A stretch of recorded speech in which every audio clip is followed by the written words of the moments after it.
Okay, picture this. You're watching a sci-fi movie. Pick your favorite one. Mm. There's always a robot, right? Mhm.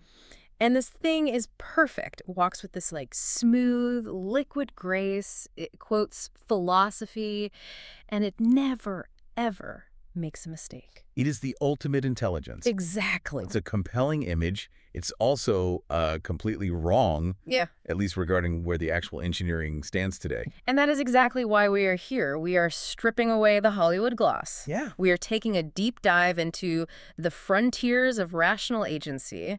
We're going to figure out what artificial intelligence actually is right now. Not the magic version. Not the magic version, but the nuts and bolts reality. We're looking under the hood. And to do that, we have to start with a definition that might actually annoy some people.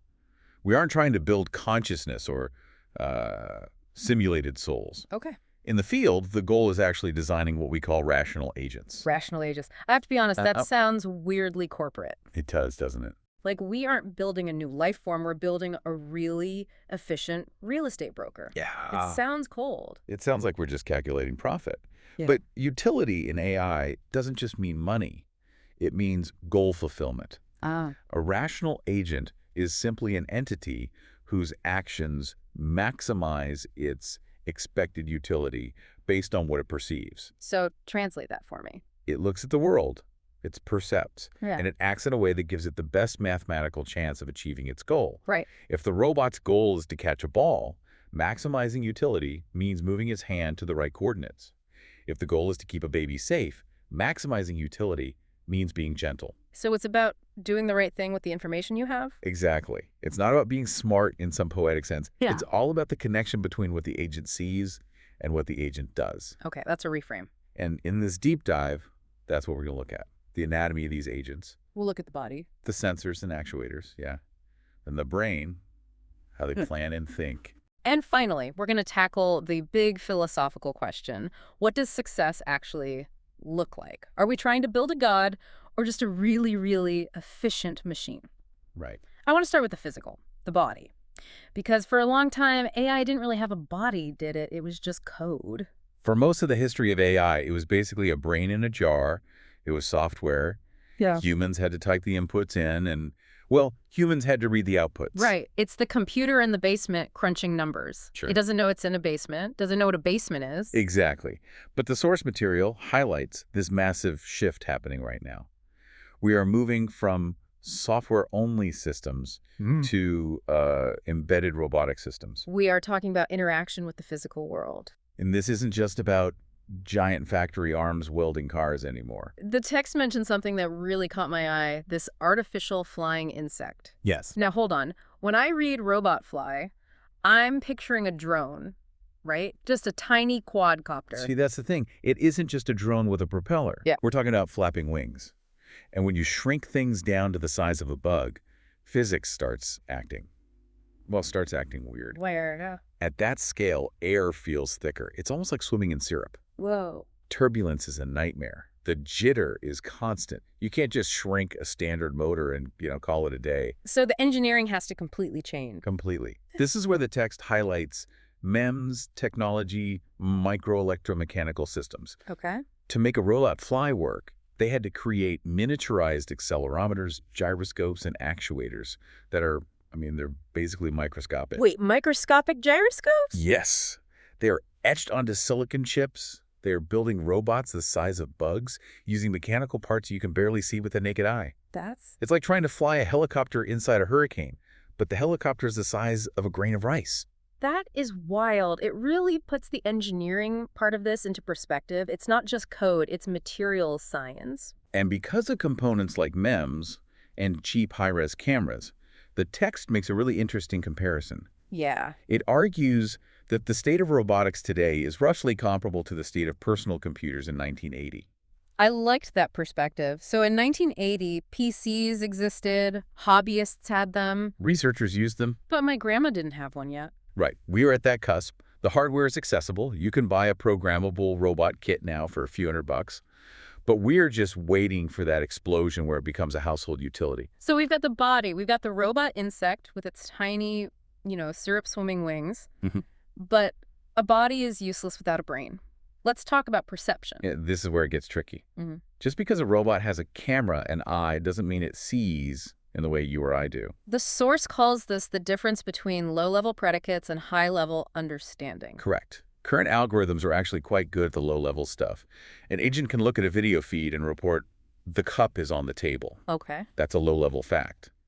It identifies pixels that match a cup shape. Okay, so it sees a cup, it sees a table. Why isn't that enough? Because life isn't just labeling objects. The source gives this great anecdote about a tea party to illustrate the gap. Oh, yeah. Imagine a scene where two people are sitting down. The robot can spot the cup, it can spot the table, but can it understand that Dr. Russell is having a cup of tea with Dr. Norvig while discussing plans for next week? I see. The robot sees ceramic cylinder and wood surface. It doesn't see social ritual. Exactly. It misses the context. It doesn't understand that they are planning or that the tea is a vehicle for conversation. That high-level understanding requires connecting dots that simple filtering algorithms just can't handle yet. It's the difference between reading the letters on a page and understanding the story. That is a perfect analogy. And this leads right into the planning problem. Let's stick with the tea. Okay. If I decide I want to get a cup of tea, that feels like one simple action. I just go get it. To you, yes. But to an agent, that simple action is a nightmare of complexity. Think about what actually happens. You have to stand up. That involves balancing. You have to navigate the room. You have to avoid the cat. You have to extend your arm. You have to grasp the handle. Not too hard, not too soft. Exactly. Okay, when you break it down like that. A simple action like getting tea actually consists of thousands, maybe millions, of primitive muscle commands. Millions. Easily. If the AI tried to calculate every single muscle twitch individually, contract bicep 2%, rotate wrist 1 degree, it would freeze up. It would just stop. The computational load is too high. It would never act. So how do we solve that? How do humans solve that? Hierarchy. We group things. We don't think about muscle twitches. We think, walk to kitchen, then pick up kettle.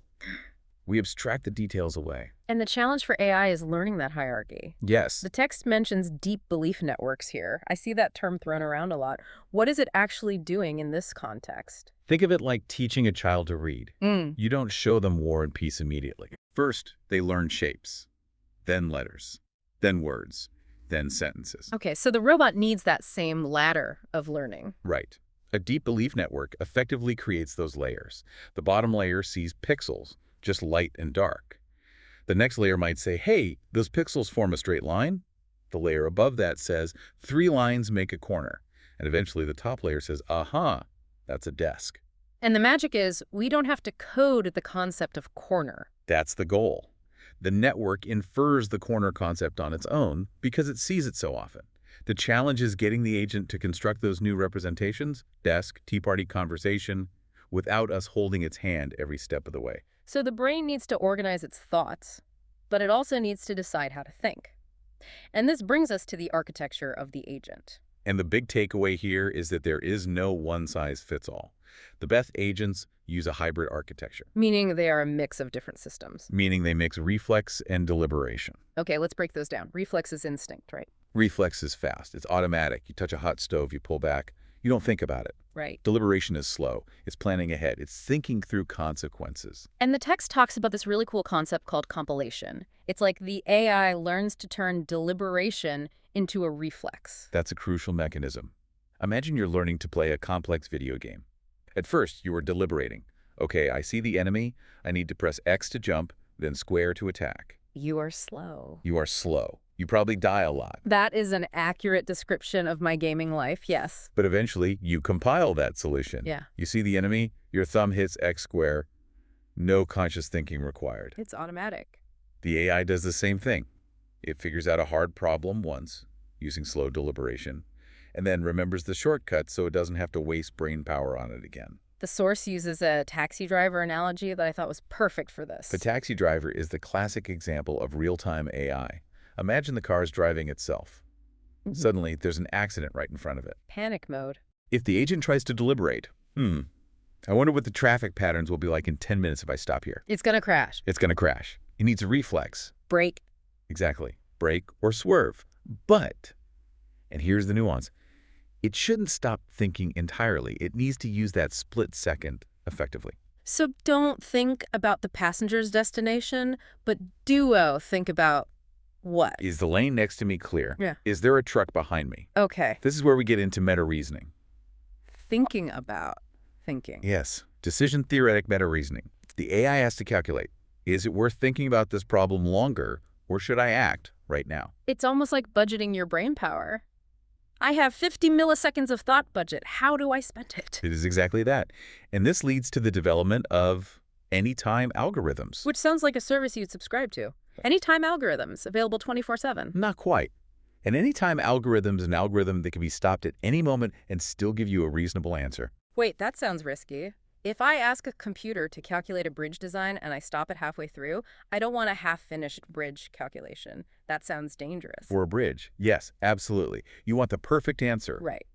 But go back to that taxi. You're careening toward a truck. You have 50 milliseconds. Do you want the computer to say, processing, please wait, calculating optimal trajectory? No, I want it to turn the wheel. Exactly. Even if the turn isn't perfect, maybe it scrapes the guardrail, that sloppy answer is infinitely better than a perfect answer that arrives 2 seconds after you're dead. That makes sense. It's prioritizing survival over precision. It's prioritizing utility over precision. Sometimes the most rational thing to do is to make a quick, dirty decision. This feels like a huge shift in mindset. We aren't looking for perfection anymore. And that pivots us perfectly to the philosophical core of our deep dive. What is rationality? What are we actually trying to build? Because the instinctive answer is, we want to build a perfect brain. We want perfect rationality. And the source material just shuts that down immediately. Perfect rationality, always doing the absolute right thing based on all available information, is computationally impossible in any complex environment. There just isn't enough time in the universe to calculate every possibility. Right. So researchers looked for alternatives. For a while, they focused on calculative rationality, Which is... eventually getting the right answer. If you give me infinite time, I will give you the perfect solution. But as we just discussed with the taxi, the right answer 5 minutes after the crash is useless. Exactly. So then we look at bounded rationality. This is Herbert Simon's idea. He argued that humans don't optimize, they satisfy. Satisfice. A mix of satisfy and suffice. Good enough. Good enough. It's a great description of how humans behave. We stop looking for a parking spot when we find one that fits, even if there might be a better one 2 blocks away. Sure. But the text points out a problem. Good enough isn't a rigorous specification for code. Right. You can't program a robot and say, hey, just do whatever's good enough. You need math. You need a target. Yeah, exactly. And this leads us to the real gold standard presented in the source. Bounded optimality. Bounded optimality. Let's unpack this, because the text treats this as the holy grail. It is. Bounded optimality doesn't mean acting perfectly. It means acting as well as possible given the computational resources you have. So it's like writing the best possible program for the specific hardware you are running on. Yes. It shifts the focus from optimal action to optimal program. Think about it this way. If you are running on a supercomputer, your bounded optimal behavior will be very sophisticated. Okay. If you're running on a pocket calculator, your bounded optimal behavior will be simple. But in both cases, the program is squeezing every drop of utility out of the machine. Exactly. It's not about being a god. It's about being the best possible agent that fits in this box. I like that. It feels fair. It's like saying, do the best you can with what you've got. It is. And there's a concept called asymptotic bounded optimality, which basically says we want to write programs that naturally work better if we just give them a faster computer. Without having to rewrite the code. Correct. So we're building these agents. We're giving them bodies with microscopic gyroscopes, teaching them to plan using hierarchies, and aiming for bounded optimality. Now comes the spooky question. The text quotes a novel by David Lodge where a character asks, what if you were right? And for us, the question is, what if you succeed? Yeah. What happens if we actually pull this off? The text points out that we have already achieved medium-level success, but it's mostly invisible. Invisible? What do you mean? It's funny. We're scared of the Terminator, but we're totally fine with the algorithm that decides if our mortgage gets approved. That's true. Or the algorithm that routes my package. Exactly. AI is currently running the logistics of the global supply chain. It's filtering the news you see. It's trading stocks. It is detecting credit card fraud in milliseconds. So the revelation isn't coming. It's already here. It's just boring plumbing. It's invisible plumbing. Yeah. But moving forward, the success becomes visible. We are talking about personal assistants that actually understand your life. Autonomous driving. Which the source mentions could save tens of thousands of lives by eliminating human error. Yes. The positive impact is massive. Efficient energy management, treating diseases with genomic information. These are the utopias. We have to talk about the risks. The source is very clear on this. It is. It essentially says that if we create something more intelligent than us, something that makes better decisions than we do, our control over our own destiny might be challenged. Right. It mentions autonomous weapons. It mentions the survival of the human race as a non-trivial issue. It's the danger that we slowly hand over so much autonomy to these rational agents that we forget how to steer the ship ourselves. That is the deeper risk. Right. It's not necessarily malice, it's competency. Right. If the machine is better at running the world than we are, do we just let it? The text compares AI to other revolutions, plumbing, printing, air travel. Right. All of those had downsides. Right. Pollution, propaganda, warfare. Yeah. But on the balance, they pushed humanity forward. The hope is that AI follows that same trajectory. So are we close? Are we about to build the perfect mind? There's a great analogy in the text from Hubert Dreyfus regarding this. Imagine we're trying to reach the moon. Okay, I'm looking up. One guy climbs the tallest tree he can find. He yells down, "I'm making great progress. I'm 50 feet closer than I was yesterday." Technically, he is. Technically, yes. But climbing a tree, no matter how high, will never, ever get you to the moon. You need a rocket. You need a totally different mechanism. You need a rocket. And we're currently in the tree. We might be at the top of a very tall tree. The question regarding these rational agents is, are things like bounded optimality and these new architectures the rocket fuel we need, or just another branch? I think that's a perfect place to wrap up the deep dive. We've gone from the sensors on a robot fly to the philosophy of the perfect mind and ended up in a tree. It's a lot to take in, but if I can leave you with one thought, it's the quote from Alan Turing that ends the chapter. He wrote this in 1950, but it's still true today. Let's hear it. We can see only a short distance ahead, but we can see that much remains to be done. Love that. It's humble but ambitious. And hey, for you listening right now, think about your own bounded optimality. Are you making the best decisions with the limited time and brain power you have today? Maybe, maybe not. Maybe not. But at least you aren't a taxi driver trying to calculate the meaning of life while swerving around a truck. Small victories. Thanks for listening to The Deep Dive. We'll catch you on the next one.